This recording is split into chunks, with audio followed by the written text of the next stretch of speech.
again on a Saturday. I want to say this, this is my second Saturday video in a row. Yeah, I did a video just last Saturday. Now this is an interesting week for me because this is going to be my last Saturday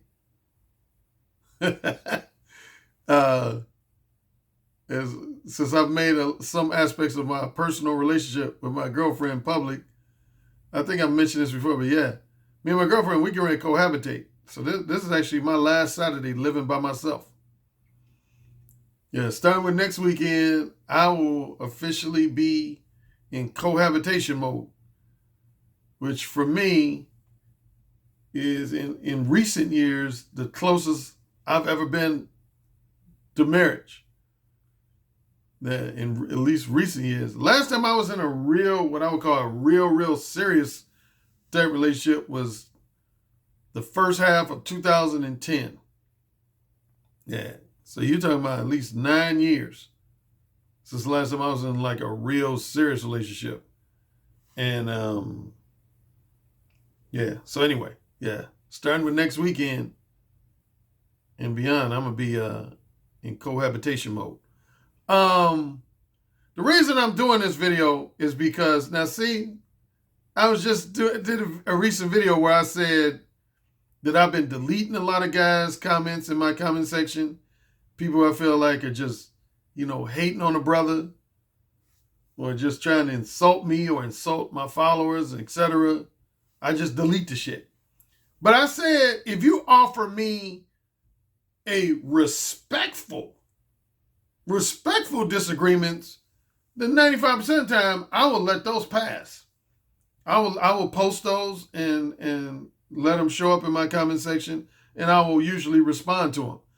And this gentleman is somebody I responded to once before, if you remember. I did a video in the title. It had response to Rob K. Rob K. And Rob K has responded again to my last video, risk versus rewards. And so I'm mainly doing this video to offer a response to him, as well as just some general commentary that might be either directly or indirectly related to him. So basically how it started is somebody wrote a comment named Jamal, a commenter of mine named Jamal. And he said, Alan, because I started off my last video, if you listen to it, where I said I felt like a lot of people in the manosphere, and even more particularly the black manosphere, tend to underappreciate me. They don't give me my full props, my full credit, my full respect. And that's why a lot of times I have a lot of anger and attitude in a lot of my rants and stuff. It's because I honestly don't. I don't feel like I get my proper due, man. And on a quick side note, if you remember, I did a video months ago where I was talking about people, more famous people who were in the same position. One person I highlighted was James Brown. James Brown was like that in the music industry, man. I remember, his nickname was the Godfather of Soul, just like I'm the Godfather of Direct Verbal Game. Yeah, James Brown's nickname was the Godfather of Soul. And I remember, I want to say it was back in the 80s. He got very irritated. To tell the story real quickly again, see, in order to be able to sing and dance at the same time, that's a hell of an achievement. Most people can't do that. Most singers, like most male and female singers, they just sing only. Like there's a lot of singers, they just get a microphone and just sing. They just stand there and sing. They don't dance while they're singing, particularly any type of high energy type dance. And then other singers, they would sing and then stop singing and dance, then go back to singing, then dance. They do it almost separately. But you have to be exceptionally talented to sing and dance, and in particular high energetic type dancing at the same time, particularly if you're not lip syncing. That's a little easier if you're lip syncing. But if you're singing live, and anyway, one of the first people who accomplished that was James Brown. James Brown was one of the first entertainers to sing and dance. And that, I ain't talking about just swaying his shoulders.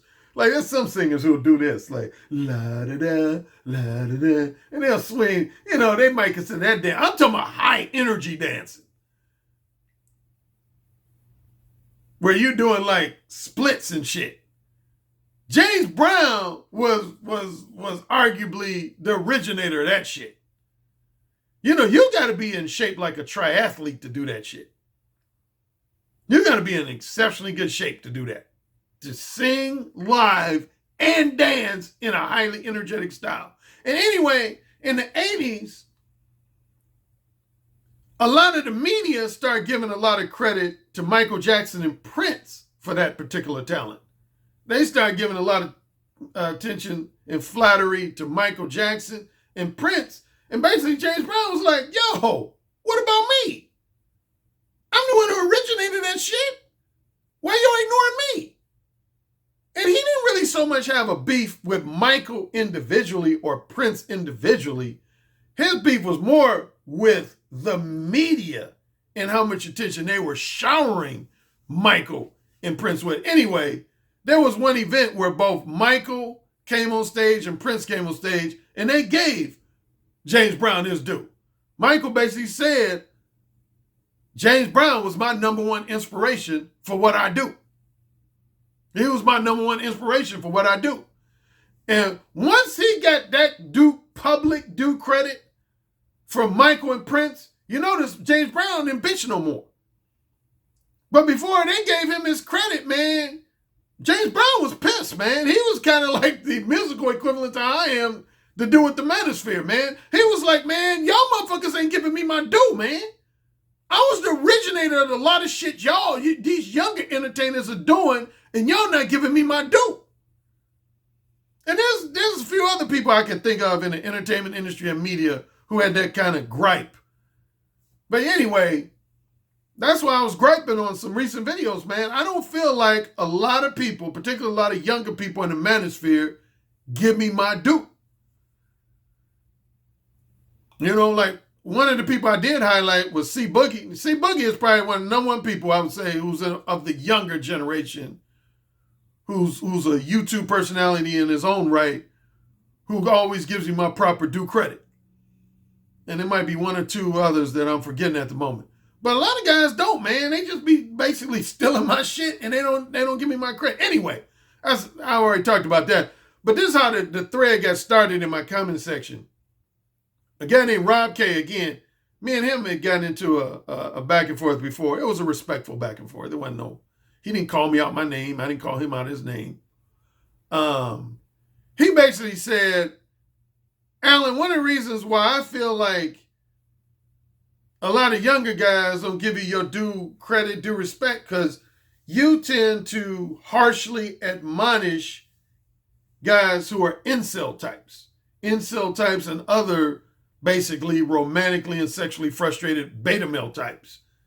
It don't seem like you have that much empathy for the challenges and obstacles. I'm paraphrasing, this wasn't his exact words, but essentially this is what he said. I don't feel like you have a high degree of empathy for a lot of the challenges and hardships and obstacles that a lot of young single heterosexual males are facing in today's dating scene, because these women are exceptionally hard to deal with. And I don't think you show much empathy for them compared to some other YouTube personalities and podcasters and prominent figures in the manosphere. And basically what I told him is that I disagree with that. And I've gotten this criticism before, both from black guys and non-black guys. Ever since I got on YouTube, I've had a certain percentage of people here on YouTube that have accused me of not having. Matter of fact, I mentioned C Boogie. I don't know if y'all know our history, but at first me and C Boogie were not that cool with each other. We're cool now. I actually affectionately call him little bro now. But there was a time when me and C Boogie weren't exactly cool. We weren't exactly enemies. We were never enemies of each other. But if there was at least one criticism that C Boogie had issued to me months ago, is he said, I don't feel like Alan Roger Currie has that much empathy for romantically and sexually frustrated beta males. And I've had a number of people who have levied that criticism against me, that they feel like I don't really have a lot of empathy for romantically and sexually frustrated beta males. My first response would be, why y'all think I became a dating coach? That would be my first response to people who hurl that criticism at me. Why do you think I became a dating coach? Honestly, and I've talked about this before, if I genuinely didn't give a fuck about the challenges and frustrations of men who are, to one degree or another, romantically frustrated and or sexually frustrated, I would have never became a dating coach. I would have never written the books that I wrote. I would have never become a dating coach. I would have just concentrated on me getting some pussy and having me individually having an enjoyable and satisfying love life and sex life, and been like, fuck the rest of these motherfuckers. Because, and Matt, if you remember, that's how initially I was. Like when I was in my 20s, in my very early 30s, that's how I was. I wasn't really trying to help other guys. Matter of fact, speaking of credit, y'all need to give a lot of credit to my brother, Steven. Because he was the one who first started urging me to become a book author and a dating coach. Because when I was in my 20s and early 30s, my attitude was like, fuck them motherfuckers, man. I don't give a fuck about no guys who are romantically and sexually frustrated. All I care about is Alan Roger Currie getting laid, getting the quantity and quality of women he wants. Fuck everybody else. And it was my brother who first, he was like, bro, I think you on to something with this Mole 1, man. I think you need to turn this into a book. I think you can help a lot of other guys. I really do. And he just kept bugging me, starting with, he first mentioned it actually as far back as 1986. But I would say even more so, he started bugging me starting with around 1990. 1990 was when my brother first started saying to me, he said, hey man, you should put this down on paper. You should turn this into a book. And then the first time I did was in late spring, early summer of 1995. I created like a 25, 30-page pamphlet called The Mode 1 Principles for Effective Verbal Seduction of Women.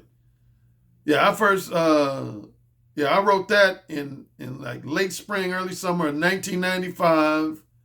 And then I tweaked that over the next 4 years. I kept updating it and revising it and tweaking it. And then I finally published my first ebook version in May of 1999. May of 1999 was when I published my first ebook version of Mode 1 and made it available on the internet. Initially for free. I pointed that out before. Initially, my ebook, my first ebook, I made it available for free. I didn't even charge money for it. Yeah, for roughly the first 2 years, my ebook was on the internet. It was actually available for free. I didn't even charge money for it. So for all those people who say, well, Alan Currie, he probably just wrote his book so he can make money off of guys. Nope. My first 2 years that I had the Mode 1 ebook on the internet, I actually made it available for free. The main two people who made me start charging for it was my brother, number one, and secondly, it was actually Ron Wills, who most of my black followers are familiar with. Ron Wills and my brother were the two main people who say, hey man, you need to be charging for this. I don't think you should be giving this away for free. You need to be charging for this. Yeah, because I connected with Ron Wills in like, I want to say late summer, early fall of 2001 was when I first connected with Ron Wills. We exchanged emails and he was giving me advice on turning my ebook into a paperback version. And he was one of the two guys along with my brother who said, man, you shouldn't be giving this away for free. You should be charging for it. But yeah, just the fact that I became a dating coach should let most people know I had some degree of empathy for guys who were having problems with women. Then from there, I started doing workshops, public speaking engagements. I started doing my blog talk radio show in summer of 2007. I did that for 9 years. And then, of course, I came here on YouTube in early April of 2017. So, yeah, I I definitely have empathy for a lot of guys who are having challenges. But here's what I have problems with. Here's what I have problems with in a nutshell. I'm going to try not to get too lengthy and ramble. Speaking of that, I saw the movie Rambo with Sylvester Stallone yesterday. It was pretty predictable, pretty formulaic, but it was still generally good. I enjoyed it. Now, see, a lot of guys would call Sylvester Stallone's character Rambo a simp or a male feminist because the whole movie is about him getting revenge for this young lady that he looks at as a daughter. It's not his actual daughter, but it's a girl he looks at as his daughter. And she gets assaulted, and he spends the whole movie getting revenge on her. I know a lot of guys say, oh, man, that's simp. That's something a simp would do. He's a Captain Save-A-Ho, man. So that's one of the most masculine, heroic characters in movies. And guys would probably call him a simp if they see the latest. But it made me think, I was telling my brother, it made me think, I was almost going to call the title of this video Rambo. Not Rambo, R-A-M-B-O, but R-A-M-B-L-E. Rambo. The movie is called Rambo Last Blood. I was going to call this video Rambo, R-A-M-B-L-E, The Last Rant. The Last Rant. But my brother was like, nah, man, that's kind of corny. So I said, okay, fuck it. I still liked it. It was creative. Rambo. The Last Rant. Now here's what I don't like, man. And this is what I explained to Rob K. I don't like, man, number one, as far as the argument that women, I think Rob K, I don't want to misquote him, but I think he said something to the effect that women are harder to deal with today than they ever have been, like, in the history of life. That's not true. That's not true. That's bullshit. Here's what the reality is, and what a lot of men don't want to admit to themselves and don't want to admit to others. It's not that women are, per se, harder to deal with today than in previous years, previous decades, and previous centuries. It's not so much that they're harder to deal with. I would say more appropriately, and this is why a lot of men are frustrated, in today's society, you cannot get away with treating women like shit and treating women like they're walking, talking, breathing human sex toys for men's enjoyment that are just disposable afterwards. That's why a lot of men are frustrated that they don't want to talk about and they don't want to admit. Is there some flaws and weaknesses to women's behavior? Sure there are. I point a lot of those out in my book, The Possibility of Sex. So I'm not a white knight. A white knight is a guy who just has no criticisms at all of women and always defends pretty much everything women do and say. So I'm not a white knight. Matter of fact, I did an episode on Blog Talk Radio where I harshly criticize guys who are white knights. But on the flip side, I'm not a blatant misogynist either. I would say if I had to give my infamous scale of 1 to 5, I like to rate things on a scale from 1 to 5.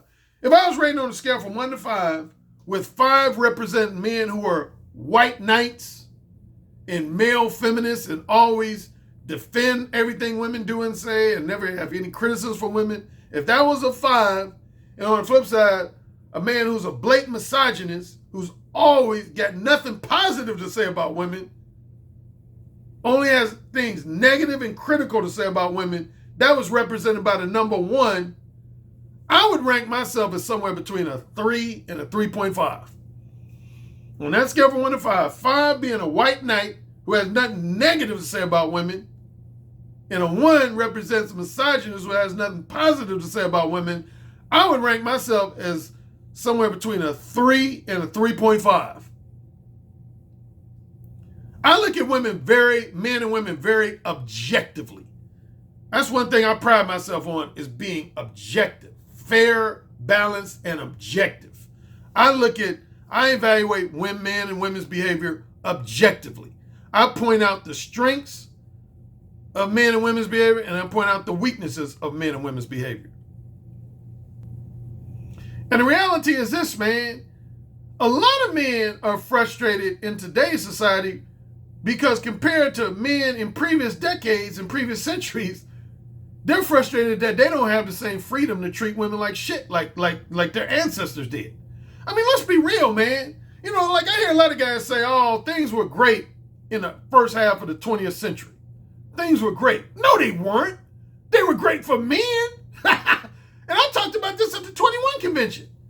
This is something I actually talked about when I spoke at the 21 convention last year.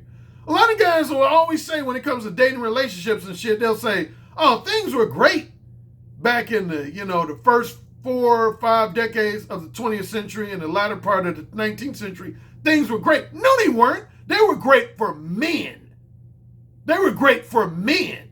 But I guarantee you, if you were to ask women as a group, were things great in the first half, in the latter part of the 19th century and the first half of the 20th century? I guarantee you the vast majority of women would say, no, they weren't.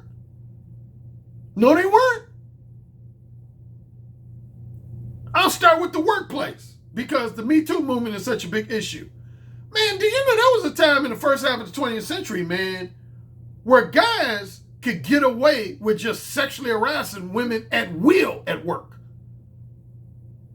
I worked in the entertainment industry, man. I heard the horror stories, man, from both men and women. Dude, back in the day, like if you worked for like a movie studio or a TV studio, man, your boss, if you're a woman, your boss could just literally just come behind you, lift up your dress and just start grabbing your ass. Even if you had a big wedding ring on your finger. They didn't give a fuck.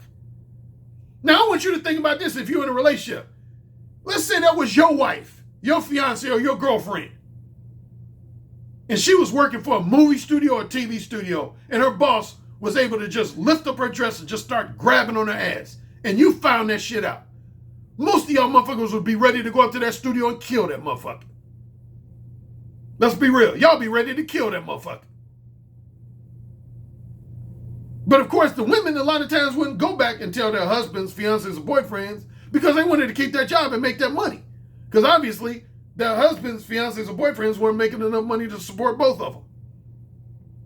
But yeah, man, that's how it was. Not only in the entertainment industry and media, but in a lot of industries, man. Men were able to have their way with women in the workplace.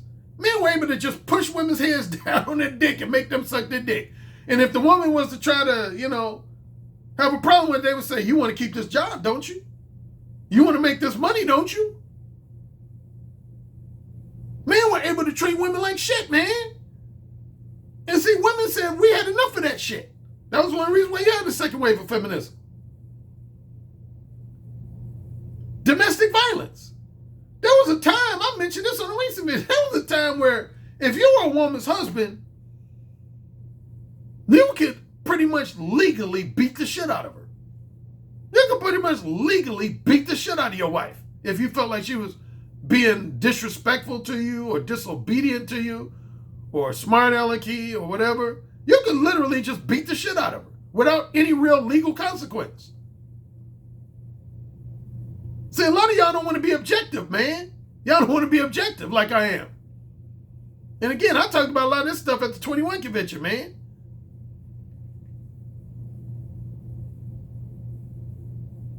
A lot of guys who were married would fuck a mistress, their side piece of mistress, and if they inadvertently got that woman pregnant, they would force her to get an abortion. Like I hear a lot of men act like women always get abortion on their own. No, there was a lot of times in our history where men would force women to get abortions, particularly like if a married man, a man with wealth, power, and status, inadvertently got his mistress or side piece pregnant, he'd be like, you can't keep that baby. You got to kill that baby. That'll fuck up my social reputation. You got to kill that baby. Or if they didn't force him to have an abortion, they would disown him. They would say, don't ever make it public that I am the biological father of that baby. And I can go down the list, man. Dude, in previous decades, previous centuries, a lot of women were treated like shit by men. A lot of women were treated like shit by men.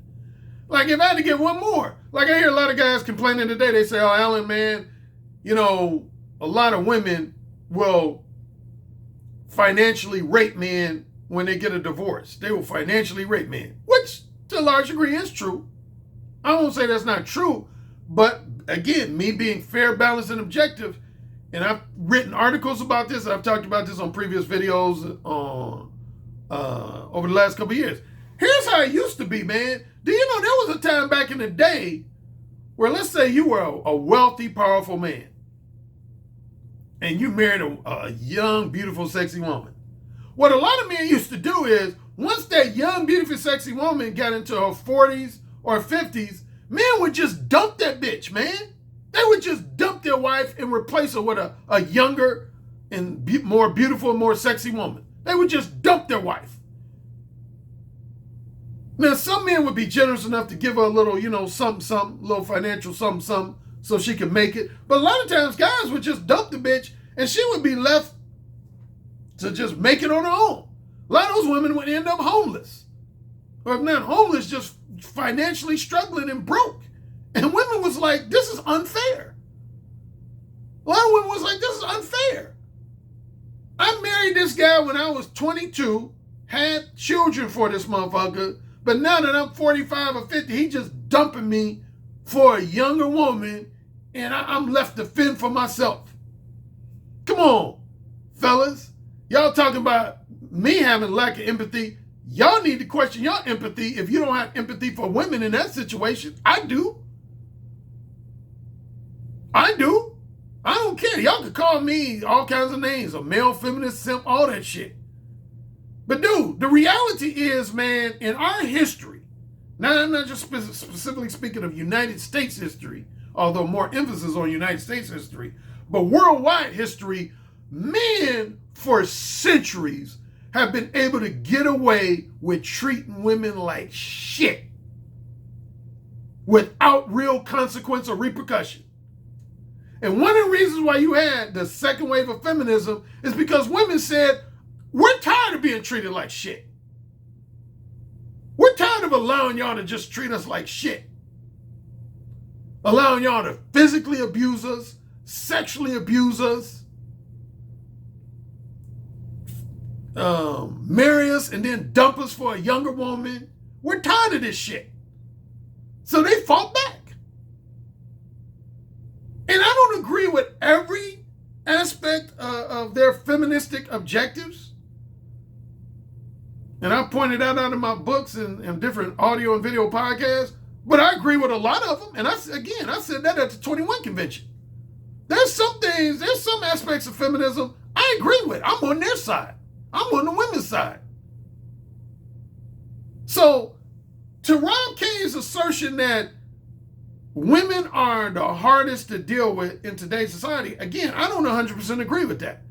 I think part of the problem is there's a lot of men who deep down want to treat women like shit, but today's laws and policies and general environment prevents that, and they can't handle that shit. They want to be able to treat women like shit, like their fathers and grandfathers and great-grandfathers did. That's what they want. I know from being on message boards like PUA Hate. I used to read a lot of the commentary of a lot of these incel types. Their frustration was not simply that they couldn't find a girlfriend or a wife or a casual fuck buddy. In some cases, that was some of their case. And those guys are the ones I genuinely seek to help. But there was a lot of other guys, their main frustration was that the current laws and the current social environment was preventing them from just dominating the shit out of women and treating them like shit. That's what had them frustrated. They wanted to treat women like shit, and the laws don't allow that.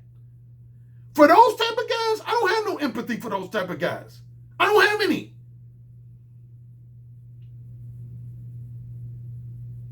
Like, I'll give you an example, man. You hear the term thrown around a lot by feminists of toxic masculinity. Toxic masculinity. And a lot of men feel some kind of way when they hear that. They get their feathers ruffled when they hear the term toxic masculinity. A lot of guys in the manosphere, they hate that term. They think that term is totally invalid. But if you remember, I did a video, I think it was last year or was it 2017? I did a video saying that I agree with some aspects of that criticism. If I had to give you a single individual example of where I think the term toxic masculinity is valid, would be Harvey Weinstein. Harvey Weinstein. Most of y'all are familiar with him, at least definitely if you live in the United States. He's kind of like the number one poster boy for the Me Too movement, is Harvey Weinstein. He used to be a powerful figure in the movie industry, entertainment industry in general, and particularly the movie industry. I watched that documentary that was on Hulu called Untouchable about Harvey Weinstein.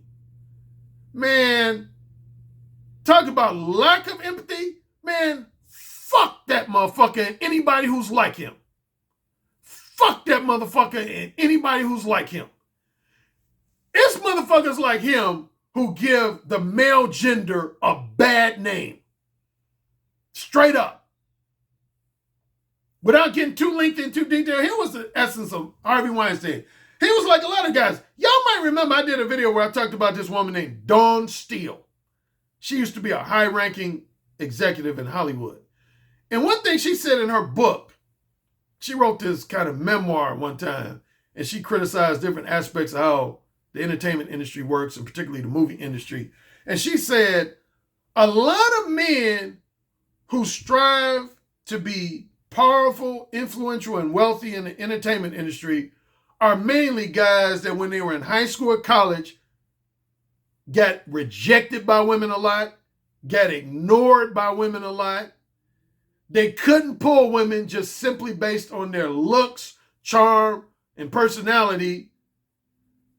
But then once those men acquired wealth and acquired a high-ranking position in the entertainment industry, which gave them power, status, and influence, they basically engaged in a lot of revenge sex.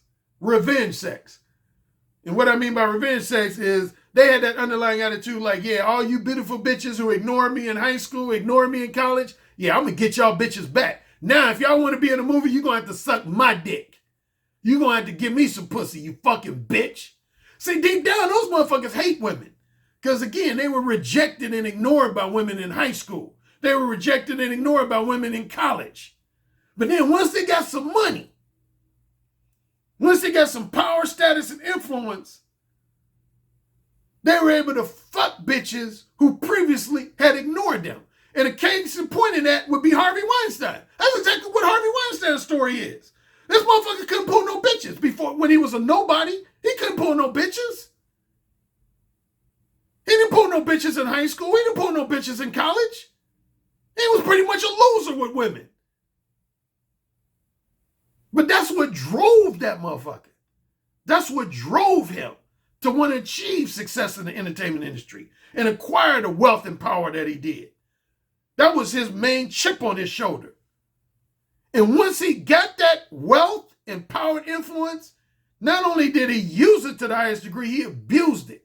This motherfucker abused women, man. He is, to me, the living personification of toxic masculinity. I have no respect for motherfuckers of his ilk. Anybody who's been following me for a number of years knows, man, I admire and respect guys who are able to pull women because of a combination of their looks, various aspects of their personality, their level of confidence and masculinity, and their mouthpiece, their verbal communication skills and their mouthpiece. If you're able to pull women because of those things, that's when you're going to get my admiration and respect. If you're able to pull women because of a combination of your looks, various aspects of your personality, your confidence and masculinity and backbone, and your conversation skills, verbal communication skills, and smooth, seductive mouthpiece, you're going to get my respect. But on the flip side, if the main reason why you've been able to pull women in your life is because you either used brute force, you were a physical bully with women, raped them, date raped them,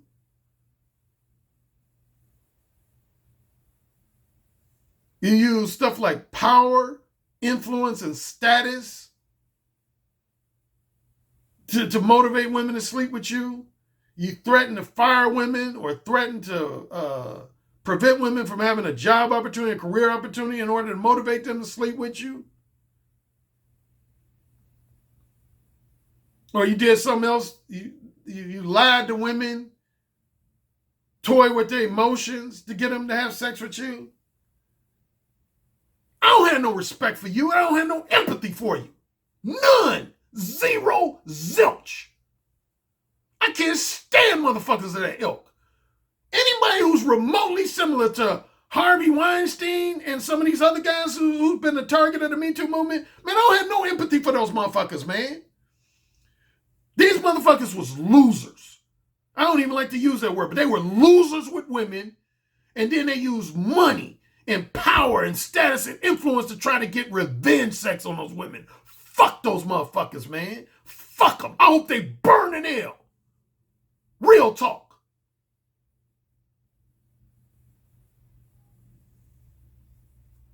Real talk. So, Rod K, I already wrote my response to you in the comment section, but I'm just using this video to emphasize. In a nutshell, yeah, there's some, you could say, romantically and sexually frustrated men I do genuinely empathize. And those guys, a lot of those guys are my clients. I have clients who are virgins. I have some clients who are in their 30s and even early to mid 40s who are still virgins. And those guys know I have empathy for them. And if not virgins, I have some clients that haven't had sex in 2 years, 5 years, 7 years, 10 years. I have some clients that have only had sex with street prostitutes, professional call girls, and upscale erotic escorts. Other than those three, they've never had sex with a woman. Those guys know I have empathy for them. But the faction of romantically and sexually frustrated guys who have a high degree of misogynistic bitterness towards women, and if in worst case scenario, just flat out hatred towards women, and those guys either aspire to be the next Elliot Rodger, or at minimum, they want to be the next Harvey Weinstein. No, I don't have no empathy for those motherfuckers. I don't have no empathy for those motherfuckers, and never will. Never will.